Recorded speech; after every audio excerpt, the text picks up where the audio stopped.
Hola, ¿qué tal? Me presento, soy el profesor Mario Alejandro Ortiz Muñoz. Actualmente imparto la materia de Artes 1 y 2 a nivel secundaria y estoy estudiando la maestría en Enseñanza de las Artes por parte de la Universidad de las Américas y del Caribe. El presente trabajo es para la asignatura Evaluación del Aprendizaje con el profesor Emanuel Ismael Hinojosa. Esta tercera actividad lleva por nombre de la evaluación convencional a la evaluación por competencias y su propósito es comprender la importancia, las funciones de la evaluación dentro del proceso de enseñanza y aprendizaje.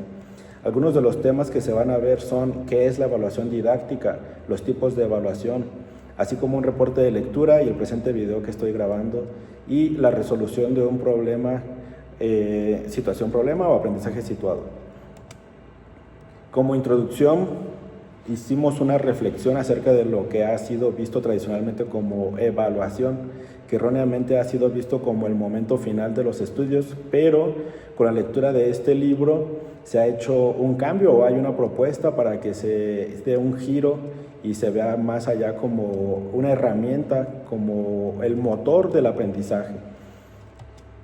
Definición de aprendizaje o evaluación del aprendizaje. Es el momento en el que el profesor mide o comprueba qué tanto ha aprendido un alumno al finalizar un periodo o un tema o un proyecto. Y su objetivo principal es asignar una calificación o certificar si el estudiante alcanzó las condiciones de conocimiento, las habilidades o el aprendizaje. Algunas de las funciones de la evaluación. La función principal de evaluar es recopilar información para emitir un juicio sobre el valor o el progreso en algo, ya sea en el estudiante mismo, en un programa, en un proyecto o en algún tema. ¿Y esto para qué? Con el fin de tomar decisiones informadas y mejorar, además de que nos sirve para identificar logros y dificultades, orientar la enseñanza, personalizar el aprendizaje, retroalimentar a los implicados y asegurarnos de que se cumplen los objetivos propuestos desde un inicio. Para esto también hay que señalar que puede haber diferentes tipos de clasificación sobre lo que es la evaluación y de acuerdo a diferentes fuentes puede haber hasta 3 o 4 criterios para su clasificación. El primero sería de acuerdo a su momento, es decir, una evaluación inicial. Después para pasar a lo que es la evaluación procesual o continua y finalmente la evaluación final. Ahora, el segundo criterio sería de acuerdo a sus agentes participantes. ¿Quiénes? Por ejemplo, en la primera podría ser una evaluación externa, que es la tradicional que nosotros aplicamos a nuestros alumnos, es decir, la heteroevaluación. Y una segunda que es muy conocida, la evaluación interna o mejor conocida como autoevaluación. Y una tercera, aquí por sus agentes participantes, es la llamada evaluación mixta, es decir, combina a los dos anteriores que se mencionaron, tanto al alumno como al maestro y los dos determinan una asignación de la calificación.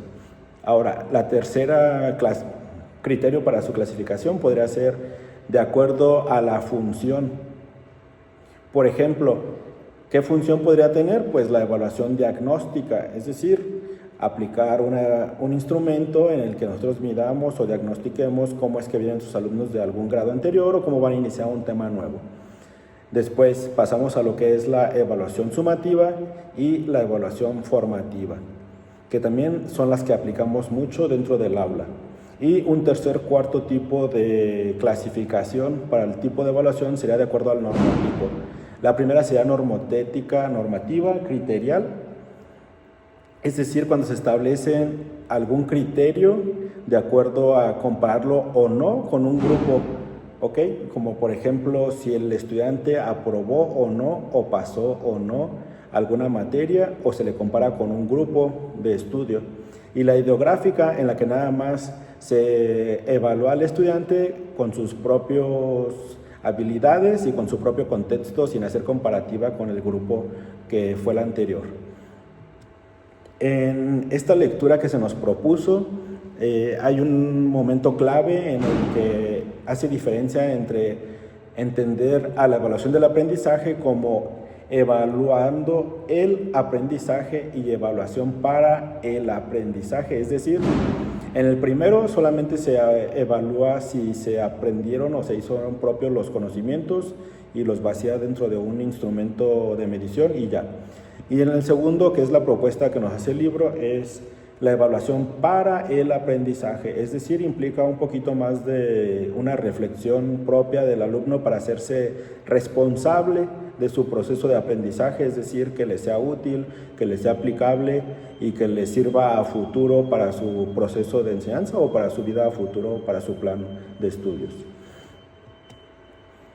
Algunas de las condiciones que nos señala este libro es la legitimidad moral que tiene un educador, un maestro dentro de la educación, es decir, la responsabilidad social que tiene al asignar una calificación, porque puede ser o representar una barrera para el aprendizaje o motivarla, y aquí es donde entra en función esta parte moral o ética, porque no solamente es un ejercicio técnico, sino que también va o implica un poco más allá, porque con eso podríamos truncar o motivar al plan de estudios o al plan de vida de nuestro estudiante, y pues a final de cuentas esa no es la intención de estar frente a un grupo o estar en el aula.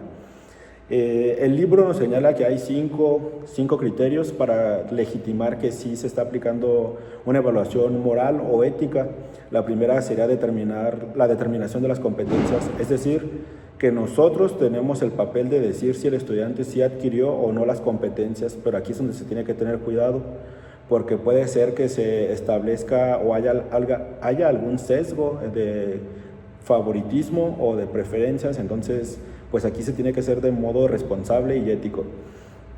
El segundo criterio sería estandarización aceptable de la competencia, es decir, que se tiene que saber qué es lo que se va a evaluar, asegurando que las valoraciones midan efectivamente los objetivos y los conceptos fundamentales de la materia o del proyecto o de lo que se está trabajando. El tercero sería emitir un juicio justo. ¿Y cómo se podría hacer esto? Pues que desde la parte del alumno él entienda o acepte o pues diga que sí le parece que sí está siendo evaluado de manera justa por nosotros y que hay un proceso equitativo, ¿sí? Que viene de allá para acá y de aquí para allá. Y el cuarto sería respetar los derechos del alumno, que es muy importante porque no nos tenemos que pasar por encima de estos, es decir, su derecho a la educación, y se tienen que respetar estos derechos que tiene el alumno para que él pueda tomar sus propias decisiones informadas respecto a su aprendizaje. Y uno quinto, que sería juicios con garantía institucional, es decir, que estemos respaldados desde la misma institución o autoridad legítima para que los procedimientos y garantías institucionales sean necesarios para asegurar su equidad. Yo creo que esto muchas veces pues no siempre se aplica, entonces pues es un buen recordatorio el tener presente esto y ser conscientes del papel que tenemos socialmente al estar frente a un grupo o frente a un alumno. Ahora, uno de los últimos puntos que se van a tomar es el papel de la ética en la conducta profesional evaluadora. Aquí hay que señalar que la ética entra dentro del modo profesional de nosotros como maestros, porque pues transforma la evaluación en una práctica responsable y formativa. Es decir, la conducta profesional que tenemos que tener es absolutamente de que pues nosotros como profesionales estamos evaluando, y no solamente eso, sino que estamos emitiendo un juicio que impacta directamente en la vida de un estudiante. ¿Por qué? Como ya lo mencioné, afecta oportunidades futuras, su autoestima o su trayectoria educativa. Y pues por esta razón la ética le exige al evaluador actuar siempre con justicia, con equidad y respeto. ¿Y qué significa esto? Que debe de ir más allá de implicar fríamente un instrumento como el que mencioné, no solamente es como de vaciar conocimiento y ya, sino que sí lo vea aplicable para su vida, que le encuentre sentido y que lo encuentre significativo. Y por lo tanto, pues la evaluación se debe de asegurar de que esté tomando en cuenta siempre el mejor interés del alumno y que los criterios sean claros y apropiados y que el proceso, todo el proceso de enseñanza-aprendizaje y el de evaluación se realice con honestidad y transparencia para evitar sesgos o favoritismos, como ya lo mencioné. Aquí está la fuente del libro que nos propuso el maestro leer, que es Evaluación del aprendizaje y para el aprendizaje, que es esto, desde el mismo título ya está lo que les señalaba anteriormente, de que hay que diferenciar lo que es evaluación del aprendizaje y para el aprendizaje, es decir, como lo dice el título, hay que reinventar la evaluación en el aula. Como conclusiones, pues yo puedo decir que esto me ha dejado ver que la evaluación es una herramienta, no solo un proceso, y que no lo tenemos que ver así, porque muchas veces en nuestros centros de trabajo lo vemos solamente como un proceso administrativo, pero deberíamos de ver que conlleva toda una responsabilidad, porque estamos determinando o a veces hasta truncando futuros académicos, educativos de nuestros estudiantes, y también pues al final de cuentas lleva una responsabilidad social, porque la educación pues al final de cuentas va a formar a los profesionales que van a estar tomando un lugar y desempeñándolo socialmente y de manera activa allá afuera de las aulas. ¿Qué más puedo tener como conclusiones? Pues como lo mencioné, el proceso de la evaluación del aprendizaje es el motor real del aprendizaje, es lo que nos debería de mover, y pues tenemos que cambiar la dinámica, tenemos que volver a pues transformarla, ¿sí? Para que el docente pues deje de ser un juez al final de un periodo o de un tema o de un proyecto, y pasar a ser un acompañante que sepa usar esa evaluación para identificar los baches, modificar, tomar decisiones y asegurarnos que se esté comprendiendo, así como evitar que los estudiantes se frustren o se sientan incapaces antes de llegar a la meta. Y pues esto me sirve para enriquecer mis métodos y no limitarme al clásico examen escrito que a menudo genera estrés o poco aprendizaje tanto en el estudiante como en el maestro. Así como aplicar estrategias como la autoevaluación, pues para mí, y la ecoevaluación conmigo y con los estudiantes, y diversificar los instrumentos, tanto de aplicación del tema como la medición de si sí se aprendió o no, y también pues diversificar los instrumentos con los cuales lo podemos hacer, como ya sea la carpeta de evidencias, un portafolio, las rúbricas, la observación directa, la aplicación del instrumento escrito, el cuestionamiento, todas este tipo de herramientas que pues ya tenemos y que se aplican dentro de las aulas.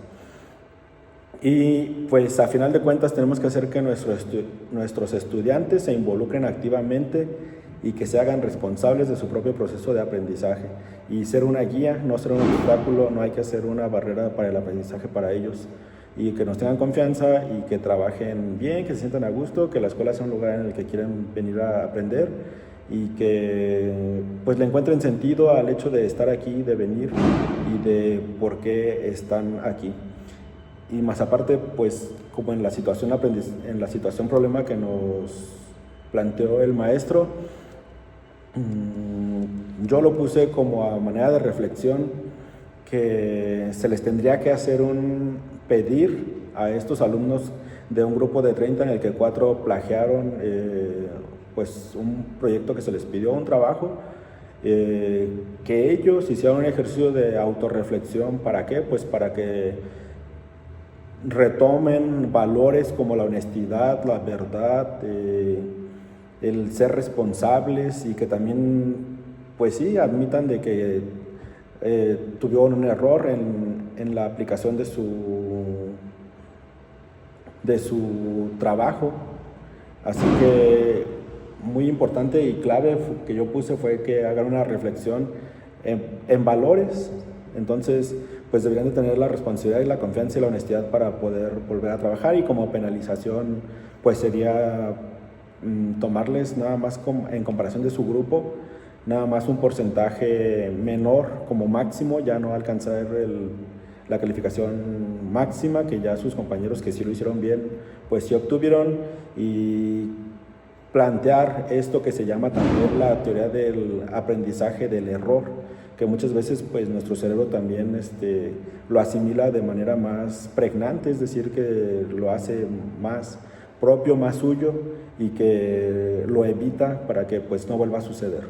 Y pues muchas gracias, por mi parte es todo, espero que haya sido un poquito